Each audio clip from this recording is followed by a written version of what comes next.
Oh, welcome to the Healing Circle podcast. I am E. Nicole. And I'm Lauren Zakia. And I'm Desiree. And we are faculty and fellows at InPower Institute, a center for community healing and optimal living. Our series marks the 400th anniversary of the first Africans who arrived as captives. Today we will center our discussion around the theme, 400 Years to Remember. Within the last 10 years, African American women have begun developing womanist theology and have labeled this assault upon the environment and upon the Black woman's bodies as sin. In some womanist theology quarters, this sin has been named defilement. Different from the traditional theological understanding of sin as alienation or estrangement from God and humanity, the sin of defilement manifests itself in human attacks upon creation so as to ravish, violate, and destroy creation, to exploit and control the production and reproduction capacities of nature, to destroy the unity in nature's placements, to obliterate the spirit of the created. That was a mouthful and a lot that has been put upon the Black woman's body. So, and hearing all of that and trying to take it all in and parcel it out, how has nature historically and currently been used as the site of terror? So I have to give a shout out to Amanda Teo, who is a fellow here at InPower. She led a spiritual discussion yesterday, actually, around this very topic, and I thought it was very poignant for us to talk about. What came to my mind was that as people across the diaspora, although land is rich, land is healing, land is nourishing, our relationship to land as Black people is not as shall I say, we don't have a great history in our relationship with land. And what I mean by that is land that was a place in which we were enslaved. So this great land that's rich with nutrients and resources was kind of our place, our prison, the place that we were held captive on. And so our relationship with nature and the land has different meanings. I also think about the ways in which Black people were hung from trees. I mean, trees are wonderful. Trees are, we're in relationship with trees that give off carbon dioxide. Is that right? Mm-hmm. Oh, yay. Right. That's an elementary science come in. But we were hung from trees. So although they are beautiful, they were also a place of terrorism for many of us. Yeah, absolutely. I just think about, land is used in setting boundaries, and especially when you think about just the exact opposite, like the exact opposite relationship we had prior to 400 years ago, where we were like literally one with land and everything, and I think that at that time that was noticed, seen, and to some degree probably some of those skills like, oh, let's see how we can capitalize on these people who know so much more than we do about the land. That's the voice that I gave them. Yeah, very John Smith. Yes, that's what I pictured with the hat and everything.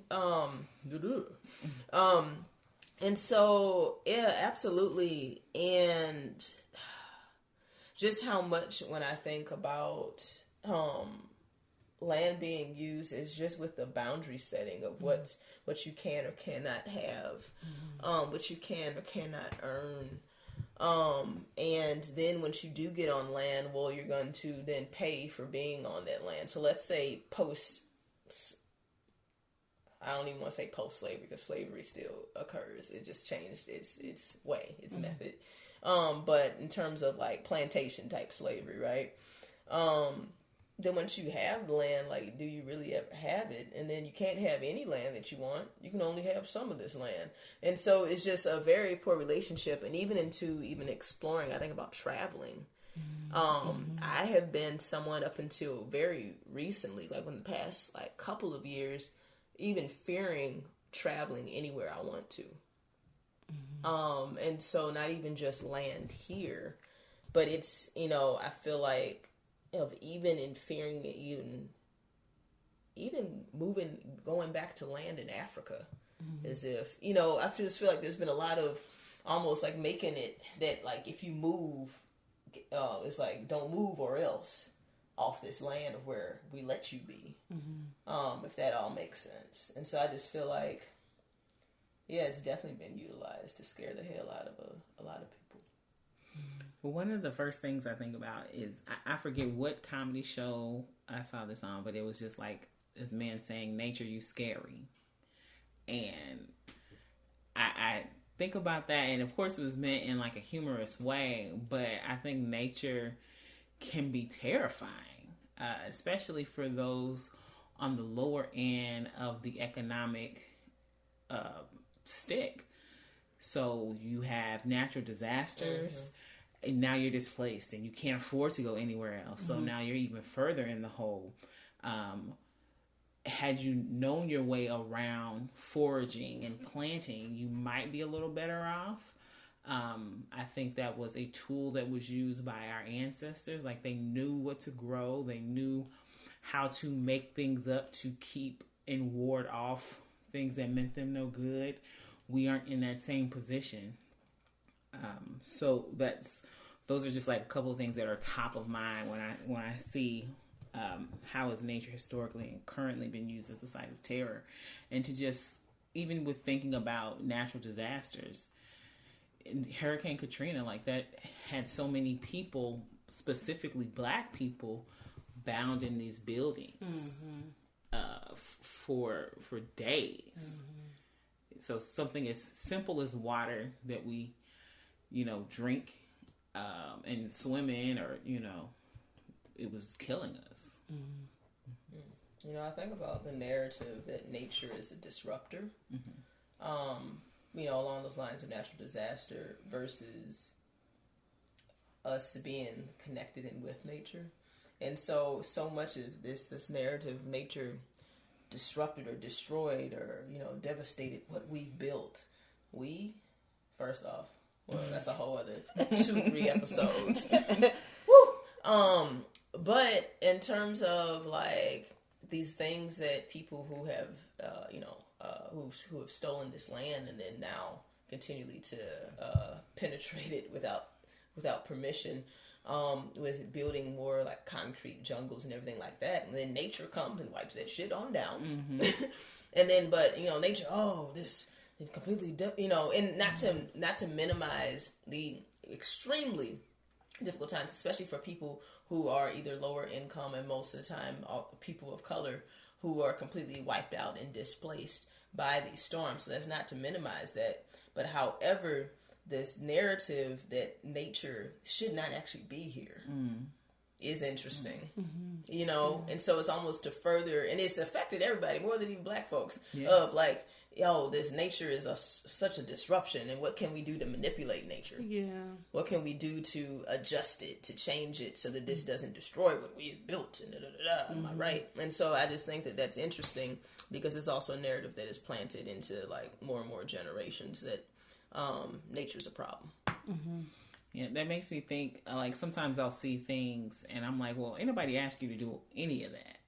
This was something that you and your comrades decided, it would be a great idea to put a building here. Right. No one asked you to put a building here. And then I know a lot of people don't want to believe that, the land speaks and that ancestors speak, but I think we can see that time and time again. If your building is constantly being knocked down, or if this bridge just will not stand, it ain't supposed to be there, fam. Like, just let it find another way. Yeah. Yeah.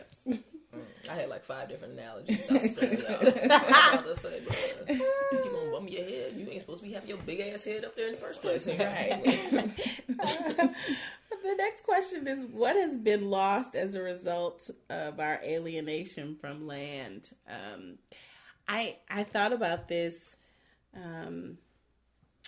My grandmother and my grandfather on my mother's side both came from Tennessee. So they were part of the Great Migration.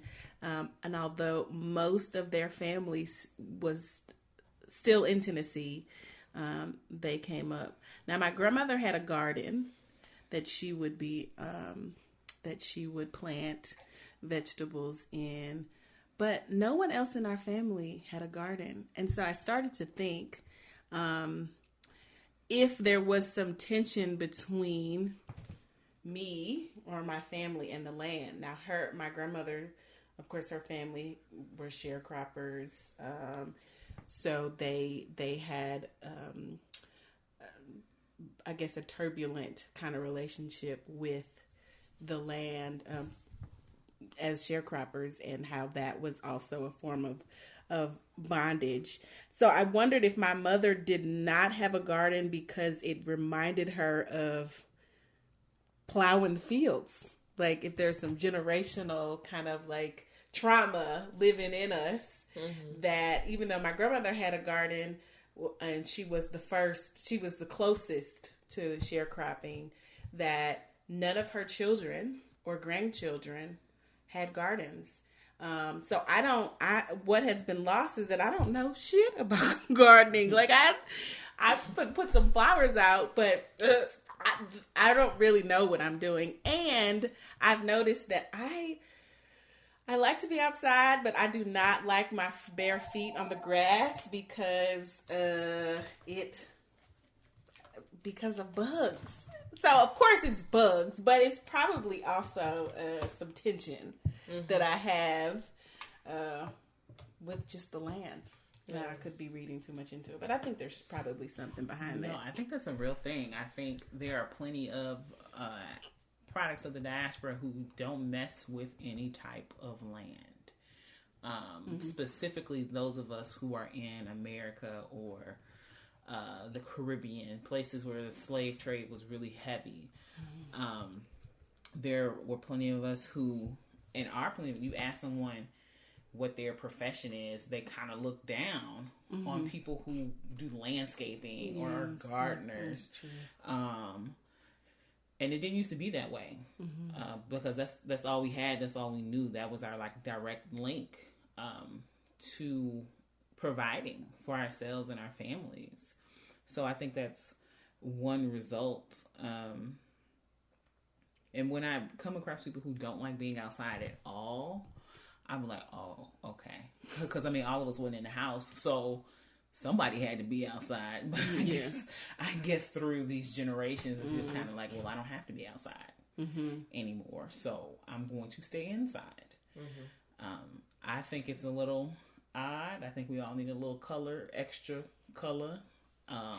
And outside is a good time. But I completely understand why some would refrain, but I also do not like to give negative occurrences that much power to stop me from enjoying what was put here for me. I think about one of our core tenets here at InPower, and that's seeding the healed future. And so as far as what has been lost, like just like how you said, you don't know shit about that shit. And so I just think about like the missed opportunities that have happened now within some families, generation now to generation, of not knowing how to provide for oneself and grow food. And so then when you're in food desert neighborhoods, as many Black folks and people of color live in, well then then you got to depend on what the hell Citgo or whoever happens to have. And if I think about the neighborhood I live in now, luckily there's 2 vehicles in our household and everything, but the only food source that's in this neighborhood was a Hardee's.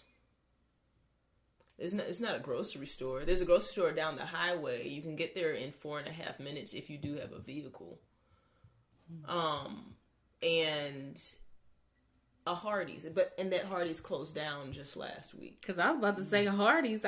Where is a Hardee's? Yeah, and so, but like just the realness of this in an area that actually is very high with a lot of folks, a lot of white folks heavily on meth, and it's like 3 prostitutes that walk the same strip. They like range from this little white woman who's like 60 years old to there's black people in this neighborhood. There's a lot of black folks, but I'm just saying like what you see, and then now you took out like one of like basically the only food source, and then it was a fast food place at that. And so then just looking at how when folks got stripped from being able to spend time and grow their own foods and became more dependent upon masters, right? I mean masters in terms of human, but now masters in terms of the systems.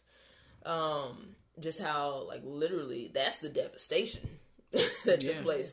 I also think about in terms of, a lot of the fear that people have around even being outdoors. Like a lot of times I'm somebody who loves going hiking and be like, I remember like hearing from like a lot of my black friends, that's some white people shit, I'm like, do y'all even know like our people have been able to identify? That's how we got to freedom. You had to hike. Like you take it, like for real talk, you take it back to Jamaica, speaking of like being taken from like separate from land, it was nature and the land that resulted in Jamaicans and like specifically the Maroons' liberation from being able to defeat the Spanish, being able to defeat the British, because them motherfuckers couldn't hang. Yeah, and they knew how to work with the land and what to eat and everything like that, and were able we done brought these damn people supposed to be our slaves. They done got up in here like we don't know what the hell to do with this land.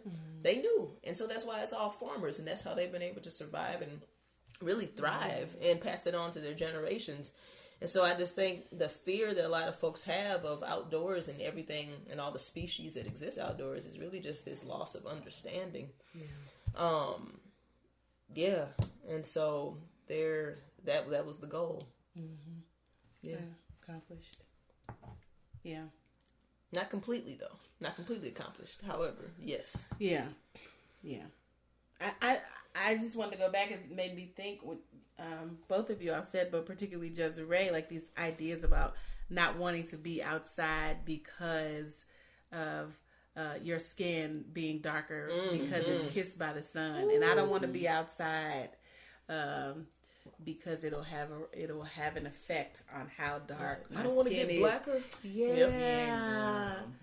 Like that's some trauma, like generational trauma around outside. Very much so. Like, of course you would, I don't know if you all have these same memories, but I remember seeing the older ladies, of course, with these big elaborate sun hats and they're wearing gloves and they have umbrellas to protect them from the sun. And of course it wasn't all just like the UV rays because we were in danger like that 30 some odd years ago.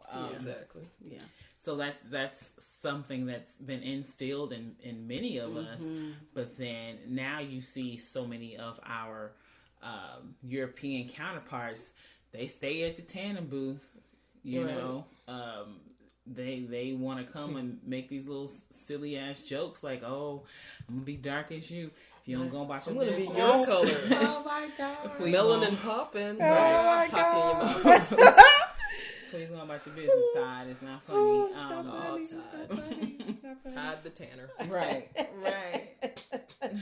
No, but that's real. Also, I think about like Eastern Asian cultures and how like you can see like folks, especially if you're like in like let's say Japan or somewhere, like completely making sure to walk around with an umbrella so that you don't get dark at all because they too have been harmed by colorism like nobody's business. And to make sure that you don't get any, you don't want to, which is just it's So I think what has been lost is a piece of us, like a piece of our soul that is connected to the land that helped bring us to where we are and can help us return to where we need to be, I would even say. But if you've been so traumatized by it, like if you're afraid to even walk outside for fear of your life, then I can see why you would want to stay inside. I would totally understand that. Yeah. You know what's also messed up too is I think about my aunt is starting an obesity clinic over in the Walnut Park neighborhood, and something that she's working with her patients is that she'll tell them, because she does not live in that neighborhood currently, like, you know, if you can just go and get a walk in about 15 minutes at least 3 times a week, blah blah blah. They're like, but I don't feel like being strapped just to go for a walk. And that into perspective. And so part of this whole alienation from land is that when resources completely got stripped and continue to be stripped, then even on the land that's most immediate to you, it's not even safe for you to go outside. You know, it's not secure. Not only is it, you know, you may not have a loss of understanding in terms of like growing your own food, but shit, is it even safe for me to be out in the yard or even at a community park to even begin to think about that? Not to mention, can I make it to the grocery store? Right. That's one of those, you know, be home before the street lights come on. Like, because these vagrants and degenerates, you know, quote unquote, come out when it gets dark. And so you can't, just to think of that fear that our parents had attached to that has been, you know, kind of sent down through some of us. Like, we don't have the street lights per se, but it's like, well, I need to be home before, you know, 11 o'clock, you know, at the latest or whatever that is. Yeah, real talk. And I got shot at just, last week in daytime. It was 11:45 a.m. You know, so street lights, you know, had not too long ago gone off. You know, shit. But anyway, so moving into the next one. So with all this said, how do we honor both our ancestors, that lineage and everything, and while also honoring Mother Earth through our remembering? I think it's acknowledging the issues that we have and the trauma that's related to the land and the forced acts that we had to perform. So acknowledging, there is hurt, there is pain there, and then going through the process of healing it. Like, okay, I don't know where my food comes from. Let me at least try and figure it out. In the most basic of ways. Most of us don't even know if we have a green thumb because we've never tried it. Yeah. So just to start with, let me just try and grow something. Just doing those small acts to kind of reconnect ourselves with the land, which would in turn reconnect us with our ancestors. Yeah. I think once you really get down in there and like physically touch the dirt, it'll start to speak to you. Because you might not have known that your people were like actual farmers, like outside of slavery and sharecropping. That is a skill, that is a talent. And I think once you actually get to touching that dirt, somebody's going to come up and be like, hey, this is how you do it. You know? Yeah. Well, I also think, you know, even though the land was a site of terror, it was also a sanctuary. I think we mentioned this briefly, but when our ancestors fled, it was nature that housed them, that protected them, that provided companionship for them as they saw a different way. I mean, even also the Great Migration. I mean, the moving involved the land being a companion. In the darkness, when there's, you know, I'm imagining then, because there were no street lights. So you got very intimate with the darkness and the richness of the land. So when I now will think of the land, I will think of it as a great companion and holds lots of sacred memory. Like this land. I think we were talking about this a few months ago, but even like the sun, the moon, how much the moon has seen over the years. Like this same moon shine down on our ancestors and saw much And to be in relationship with that moon, with that sun, with those stars, as a part of nature, they guided the way. That was nature that guided the way for our people. Oh wow, that was beautiful. That was a panty dropper. I was just thinking like that's deep because it also made me think of that scripture. There's nothing new under the sun. So like we just have the words and the wherewithal to vocalize our pain and all of this, but the sun has seen it. Yeah. Like it's seen all of the ugliness and the plague of humanity, and it still rises every day. The trees as well. I've seen. We think about how old a lot of trees are. Those that have provided shade, those that provide the oxygen. Those that were forced to be a part of our demise. Are all a part of it. So for me, as far as how do we honor both our ancestors and Mother Earth throughout remembering, I have to go to community learning and specifically around farming. I believe that we should be finding and connecting with older Black farmers who have land, and to learn from them, to listen and help them with the land, as well as then building up and being prepared to be able to purchase it when they are ready to retire, so that land isn't lost. And also connecting with any Black and POC farming apprenticeships, because there are a couple, several of them that do exist. But I know that we do still have some Black farmers, or even, let's say, if there's somebody who doesn't have the land, but really, and the reason why I'm talking about the older is because of, that's how I think of really connecting and making sure people who, the human time capsules, right, who still hold those stories. But we really need to, because I'm really tired of looking around, seeing nothing but, I think about actually I'm just say it, Earth Dance Farms in Ferguson. I actually co-founded that. We won't get into how I got pushed out. I don't care. It's going on record. Y'all can ask me later. But even still, right there, so close to Kinloch, that was an all-farming community. Now we have, and it's cool. It's definitely a lot of people who have been able to learn through that particular program. But I'm like, damn, we have a lot of Black farmers right there. It's just an interesting irony of a white-led organization. When there was so much that was right there, and that was going on while so much of that farmland was still being destroyed and people were being pushed out. And so I just think that, so then forget what other folks are doing. I put that on me. I put that on us to go and connect with those folks who still hold those teachings and to learn from them. So in that way, we can pick it up and then pass that on to future generations.